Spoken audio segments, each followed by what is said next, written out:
información proveniente desde España. El diario El País, en su edición virtual, termina publicando lo siguiente: que ante la incapacidad privada y estatal para contener el daño del vertido, del derrame de petróleo perpetrado por Repsol, los ciudadanos retiran el crudo y rescatan a la fauna. La empresa niega su responsabilidad ante las acusaciones del gobierno de Castillo.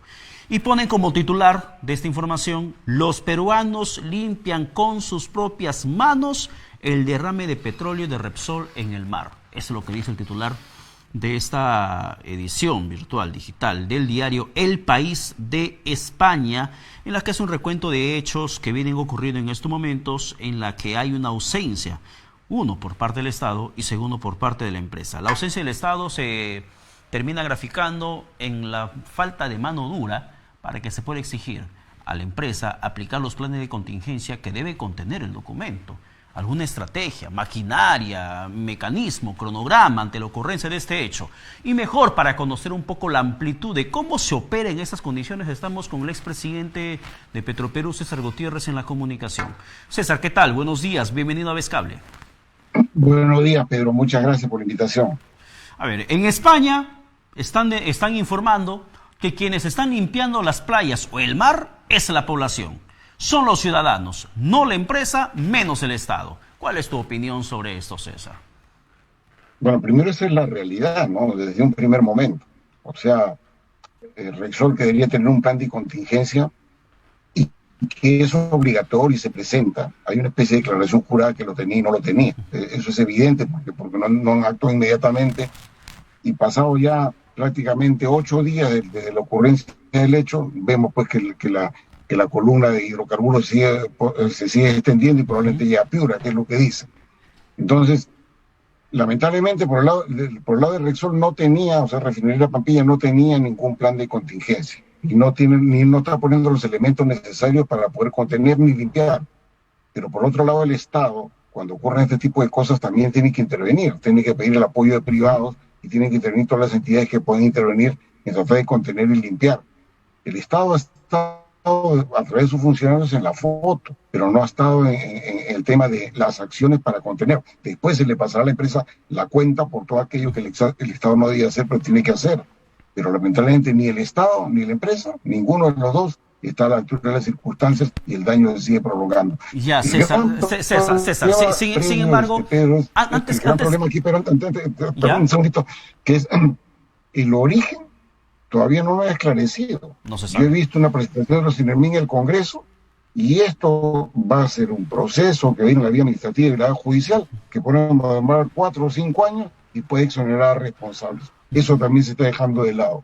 Claro, pero César, explícanos por favor, tú que eres alguien con experiencia dentro del sector de hidrocarburos, ¿qué es un plan de contingencia? ¿Qué contiene el plan de contingencia? ¿Qué tiene que decir el plan de contingencia? ¿Y qué es lo que se tiene que hacer cuando ocurre un siniestro sobre el plan de contingencia? Pues el plan de contingencia es una serie de acciones que tomarías ante la eventualidad de un incidente como hasta un derrame. Yeah. Es decir, yo voy a hacer la actividad, voy a poner barreras y el primer objetivo es confinar el derrame, es decir, que no se propague. Para eso existen elementos técnicos que te permiten confinar el derrame. Eso no ha habido. De lo contrario, no se hubiera expandido hasta donde se ha expandido. El día viernes estaba en Chancay, ahora está más al norte. Entonces, el plan de contingencia es el conjunto de acciones que debe tomar la empresa y que se ha comprometido vía declaración jurada, porque esto se presenta ante los CINERMIN, que dice, de ocurrir un siniestro, una eventualidad, yo actúo de esta manera y me comprometo a desarrollar todas estas acciones, que son obligatorias. Entonces, esto no lo tiene, sencillamente no lo tiene, y se ha seguido expandiendo el problema, ¿no? Claro, pero César, dentro del plan de contingencia, además de decir qué es lo que vas a hacer, debes poner como empresa el cómo lo vas a hacer, el con qué equipos, con qué maquinarias, con qué logística lo vas a hacer. ¿Debes poner obligatoriamente ello? Por supuesto, o sea, es el compromiso vía declaración jurada de las acciones que hay que hacer y cómo las vas a realizar, con qué personal vas a contar, propio o tercerizado, pero es una obligación de la empresa, de todo lo que están comprometiendo para evitar una catástrofe ecológica, vas a desarrollar. Listas las acciones, listas las personas, listas quienes van a participar en esta actividad. Eso no ha habido. Y sencillamente, mira en los periódicos lo que ha ocurrido, Pedro. Hoy día salió en las primeras planas el tema. Ya empezamos a olvidarnos. Y en estos temas, el tiempo largo es el mejor remedio para aliviar a las empresas. Sí, y lo saben mucho más las poblaciones amazónicas que durante muchos años vivieron un tema de derrame. Pero el tema... Pero acá, centrémonos ahora en esto porque lo que ha comenzado a salir está bien, lo del derrame de la selva, que acaba de ver uno también en el oleoducto. Claro. Y que eso no está bien. Pero a nombre de eso, no pretendamos ocultar esto, que es también grave. Pero lo que quiero saber es esto. Operativamente, ocurre un siniestro. El petróleo, en este caso en el mar, comienza a ser llevado por la corriente marina, se va hacia el norte peruano. ¿En qué momento tienen que aplicar esta barrera de contención? ¿Al momento del derrame? ¿O cuando ya comienza finalmente a ser arrastrado, ya no pueden hacer nada? ¿O aún hay chance de que implementen esa barrera? Te pregunto esto porque, por ejemplo, si dice el plan de contingencia que van a implementar barreras de contención para que puedan evitar que el petróleo siga dispersándose, ¿por qué no lo hacen hasta el momento? ¿Por qué estamos comentando que el petróleo está por llegar a Piura? Como si no se aplicó ninguna medida para poder contener el avance del crudo. Primero, la obligación es inmediatamente se detecte el problema. Y ahí empezamos ya con una gran dificultad. Ahora lo que estás mencionando, mira, han pasado 8 días, el problema se sigue derramando y no han podido confinar, lo cual es peor. Pero mira, en el momento que ocurrió el incidente, Repsol dice, cuando reporta un día después de ocurrir el incidente, dice que se han derramado 6.000 barriles aproximadamente. Ya. Y digamos, la cantidad de barriles que se transportan desde el barco hacia la tierra, dentro de los almacenes, son a 2.000 barriles por hora. ¿Qué significa 6.000 barriles? Que esto se ha estado vertiendo durante 3 horas y nadie se ha dado cuenta. O sea, imagínate eso, 3 horas. Entonces, esto de acá, si hay elemento de detección porque falló la presión en el otro lado, porque el propio barco se da cuenta, eso de ahí, o han estado distraídos, han sido sumamente negligentes. 3 horas es una eternidad. Es más, yo discrepo que son 6.000 barriles. La columna del ducto que va hasta la refinería contenía más o menos 12.000 barriles. La gran pregunta es, ¿ese ducto se deterioró o no? No lo sabemos. Hoy día, Sinermin nos ha descrito en una presentación del Congreso 3 o 4 generalidades, pero no hay precisiones. Entonces, la precisión debe decir, la interconexión entre el terminal y el barco se desconectó, es una eventualidad. Se rompió la tubería que va hacia la tierra, es otra eventualidad. Eso determinará el volumen, pero eso no tenemos. Y lo único que tenemos es que a propia declaración de parte es que se han demorado cerca de 3 horas en darse cuenta. Y después de darse cuenta, no han tenido los elementos que ellos se comprometieron en el plan de contingencia. Eso es grave. Es gravísimo, porque cómo no van a darse cuenta que durante 3 horas se derramaba el petróleo. Ese hay un tema de presión que se tiene que medir durante el traslado del combustible a través del ducto. Sin embargo, ahora yo quiero abocarme contigo, César, en el rol que tiene el Estado. El día de ayer el ministro de Energía y Minas, el señor Eduardo González Toro, ante una comisión, lo único que dijo es: tenemos que exigirle a las autoridades y a los empresarios de Repsol, al gobierno de España, que ponga toda su experiencia en subsanar estas cosas. Hay que ver la forma de comprometer de Estado a Estado, que avalen a sus empresas, así como lo hacen para pedir algo. O sea, el gobierno tiene que estar invocando la responsabilidad de la empresa para que pueda subsanar. Tiene que esperar la buena voluntad, el acto de buena fe de la empresa que destrozó nuestro mar de Grau para que pueda remediar. No, pues más allá de que invocar, tiene que ser exigir e inmediatez. Tampoco el gobierno no se puede poner a esperar ante la incompetencia de la empresa. La empresa sigue su propio curso y eso seguirá los trámites legales y sancionadores administrativos. Y está demostrado que es incompetente. Pero mira, cuando ocurre este tipo de cosas, ¿quiénes intervienen? Porque todo el mundo quiere al lugar. El gobierno regional, la municipalidad de Ventanilla, el gobierno regional del Callao, la dirección de capitanías, Sinermin, OEFA, CERNAM, CERFOR, ¿no? Todos esos intervienen, como dice el Ministerio del Ambiente, el Ministerio de Energía y Minas. Lo que corresponde al Estado, sabiendo que se ha superado las posibilidades de la empresa por negligencia, coordinar conjuntamente con el sector estatal y con el sector privado, intervenir aquello que la empresa le resultó insuficiente y seguir exigiendo. Detener esto. Y en ese momento, pues luego vendrán las acciones y las denuncias penales y económicas. Claro, pero a ver, yo quiero entender algo, la posición del gobierno. Es la empresa Repsol la que tiene que remediar. Nosotros le exigimos, ya. Y la exigencia solamente tiene que ser verbal. No hay una parte punitiva, una parte que le obligue a actuar de manera inmediata. El gobierno solamente de forma verbal y pública tiene que estar exigiendo que lo haga. Y si nunca lo hace, no lo ha hecho en 8 días. Y seguimos viendo cómo es que están limpiando el mar con recogedores, palitas y carretillas. Y seguimos viendo lo mismo. Y hay ciudadanos voluntarios que están volcándose para que limpien el mar, como directamente en España informan. Claro, no, o sea, tiene que exigir, y exigir no solamente significa de palabra, escrito, y la fiscalía, hay una fiscalía de prevención de delitos ambientales que ha estado ahí. Una de las cosas que iba a hacer es inmovilizar el barco por investigaciones. Tengo entendido que el barco ya se fue el día 16. O sea, ¿cómo puede ser eso? O sea, hay una inacción, no solamente en tratar de impedir que esto se propague, sino una acción de la exigencia. Se ha cerrado el terminal, perfecto, se cerró el terminal, pero tiene que ir más allá. Es decir, señores, ustedes tienen que cumplir, yo voy a hacer estas acciones por el momento, yo voy a ejercer todo el derecho penal. Aquí, los funcionarios de Repsol, desde el gerente general hacia abajo, tienen responsabilidad punitiva. Esto acá puede significar cárcel, pero como se están manejando las cosas, que no se tiene ni siquiera el diagnóstico del origen, esto va a tirar para largo, 4 o 5 años. Si ya en una semana los diarios se olvidaron, imagínate en 4 o 5 años, es una noticia intrascendente. Eso no puede ocurrir, y a los que de alguna forma, pero tenemos acceso a los medios, tenemos que ser reiterativos todo el tiempo, porque esto es un daño grave. El diario El País, mira, en España esto acá se ha mostrado como un tema grave. Ahora, se ha querido dejar esto como minimizar, pues son 6.000 barriles. Bueno, vamos a suponer que son 6.000, yo no creo que son 6.000. Mira, en los últimos 10 años, con corte en 2009-19, la cantidad de derrames que ha habido en el mar ha sido 9.700 barriles. En 10 años, no está bien. 6.000 en un día es una barbaridad, pues, ¿no? Entonces he tratado de compararse con desastres ecológicos en otra parte del planeta, pero en el Perú hubieron 9.700 por mal manejo, pero en 10 años, no 6.000 en un día. Ahora, César, explícame bien, por favor, este punto. Leía a José de Chávez, también integrante del gobierno en su momento, en la que menciona que esta empresa Repsol, por tema de la ley del impuesto general a la renta, ante una situación de desastre ambiental como el que ha pasado, la empresa Repsol va a asumir el gasto, pero al mismo tiempo, lo que le cueste reparar el medio ambiente, el gobierno o el Estado le va a deducir de sus impuestos. Y a la larga o a la corta, eso significa que quienes realmente van a asumir la limpieza del mar van a ser los peruanos.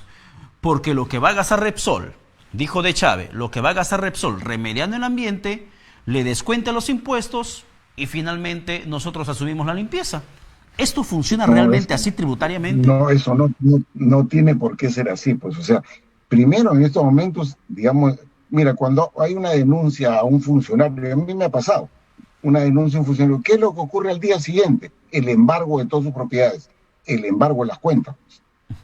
Y entonces, el embargo de las cuentas significa que acá estoy tomando una provisión de un estimado del daño para que tú no te vayas a tratar de exonerar de eso. Y te embargo la cuenta hasta el momento que no me repares y no llegamos a un acuerdo de qué tamaño tienes que poner el dinero por todo lo que ha incurrido.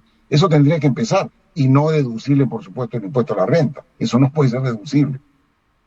Claro, porque esa es la preocupación. Entonces, a ver, si le van a deducir a la empresa Repsol de los impuestos que tiene que pagar, de lo que va a gastar en la remediación, suena ilógico, porque al final es quien va a asumir la reparación del daño ambiental somos nosotros. Y eso tiene que pasarse la cuenta, y a nombre de eso, o sea, cuando hay una denuncia penal a un funcionario, ¿por qué se embargan las cuentas? Dice, porque ha habido daño al Estado. Y entonces el daño al Estado lo he cuantificado en tanto y te embargo la cuenta. Empecemos por ahí, pues. En estos momentos podría ser una cuantificación y te embargo la cuenta. Claro, ¿y existe alguna posibilidad, una puerta entreabierta, una pequeña fisura en la cual el gobierno del presidente Pedro Castillo pueda decir, ¿sabes qué? No me remedias el ambiente en el tiempo prudencial, en el tiempo concreto, entonces lo que tengo que hacer es revertirte, anularte el contrato y tú me pagas además por un lucro cesante, por lo que voy a dejar de percibir como impuestos? ¿Puede darse esa posibilidad? A ver, pero por otra manera, porque primero, Refinería La Pampilla es una propiedad 100% privada que se la compraron a Petroperú en el año 1996. Eso no tiene un contrato de concesión, ellos son los propietarios. Pero ellos tienen un permiso de operación. Ese permiso de operación se los da en estos momentos el Sinermin, antes lo da el Ministerio de Energía y Minas. Lo que podría hacer el gobierno es decir, te revoco el permiso de operación de la refinería. lo cual sí significaría un grave perjuicio económico para ellos, porque venga al país, porque tenemos un gran problema. El 50% de abastecimiento de los hidrocarburos en el Perú salen de la Pampilla. Ujú. Entonces ahí también tienes una dificultad para poder ejecutar eso. Yo iría más bien por el embargo de cuentas, porque lo otro lamentablemente nos va a revertir a nosotros mismos. Ya, y en el marco de la capacidad de respuesta del gobierno frente a esto, por ejemplo, lo que se ha hecho es declarar la emergencia ambiental. Ya ha sido declarada por un plazo de 90 días. ¿Qué significa esto en la práctica?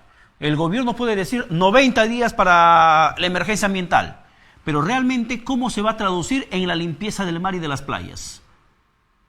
Absoluto, o sea, bueno, que el Ministerio del Ambiente, la OEFA, CERFOR, CERNAM, que es la protección de naturales, si tienen que hacer contrataciones, las pueden hacer de forma directa para inmediatamente tomar acciones y poder mitigar esto. Eso es lo que significa. Nada más que eso. Pero ninguna de esas instituciones tiene gente especializada para ese tipo de eventualidades. Tiene que convocarse al sector privado, de repente contratar al sector privado, pagarle esa cuenta, pasárselo a la empresa, porque hay en las petroleras, todas las petroleras tienen equipos y que podrían en este momento ayudar a aquello que ha sobrepasado la incapacidad de Repsol.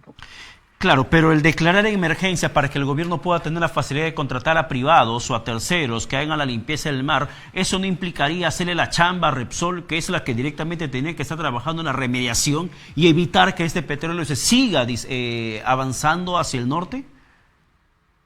Hay que hacer las dos cosas, exigir y exigir, que ya vimos que se sobrepasó la capacidad, pero tenemos que hacer algo también para detener y ahí el Estado también tiene una responsabilidad. Lo que cueste eso al Estado se le pasa a la empresa, por eso yo insisto que el embargo de cuentas es una cosa muy potente, porque aquello que gaste el Estado seducirá el embargo, por ahí voy, porque lamentablemente pues la incapacidad ha demostrado que esto puede ir no sé hasta dónde, puede ir a tumbe probablemente.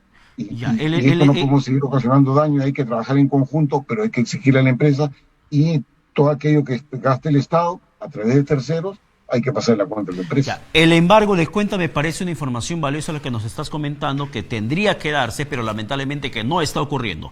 Pero lo que sí tuvo que haber ocurrido... No está actuando en ese sentido. Claro, es muy solícita cuando son personas naturales, pero cuando empresas andan sobre nubes, ¿no? Pisan globos. Acá hay una pasividad para reaccionar frente a este hecho. Sin embargo, también no vemos una reacción frente a la póliza que la empresa Repsol debía haber activado en cuanto ocurrió el siniestro.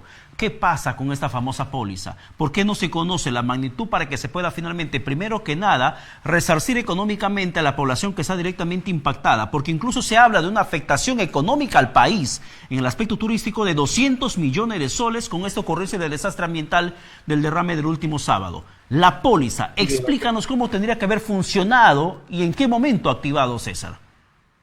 O sea, bueno, la póliza, el seguro es contratado por Repsol, digamos, es una compañía de seguros pagada por Repsol y quien de la eventualidad de pagos de Repsol, la póliza de seguros se acciona y le paga. Pero la compañía de seguros tampoco no pagan cualquier cosa, en el sentido de que si ha sido tu responsabilidad por negligencia, no te voy a pagar. Yo estoy seguro que por eso es que viene esta declaración de Repsol, dice, nosotros no nos consideramos responsables para tratar de activar la póliza. Nosotros no nos consideramos responsables para luego eludir digamos, los pagos de multas administrativas que le ponga la OEFA. Esa es una estrategia ya legal puesta el día sábado que declaró la gerente Repsol. Y la compañía de seguros, de hecho, va a investigar también por su cuenta. Y si esa investigación determina que Repsol ha sido responsable por negligencia, no le va a pagar. Eso va a ocurrir. Las compañías de seguro no pagan negligencia de las empresas. Es igual como tú tienes tu póliza de seguro del vehículo y si has cometido una infracción no te va a pagar pues el deterioro del vehículo. Claro, igualito es eso. Claro, es tan igual como cuando tienes tu seguro de vida y el asegurador te dice, si tú te vas y vuelas parapente, no te voy a pagar porque estás jugando con la muerte. O sea, y lo mismo podría pasar en ese tema con Repsol. O sea, si se determina que Repsol tuvo responsabilidad, por más que exista póliza contratada, no habrá una indemnización. Por supuesto, las compañías de seguros también es evidente una eventualidad que escapa a la posibilidad de cualquier persona, un siniestro o de cualquier empresa, por supuesto lo paga. Pero las empresas de seguros tampoco no son pues montes de piedad para estar regalando la plata a las empresas. Ya, pero César, la activación, sí, pero César, la activación de la póliza se da bajo la investigación propia de la empresa.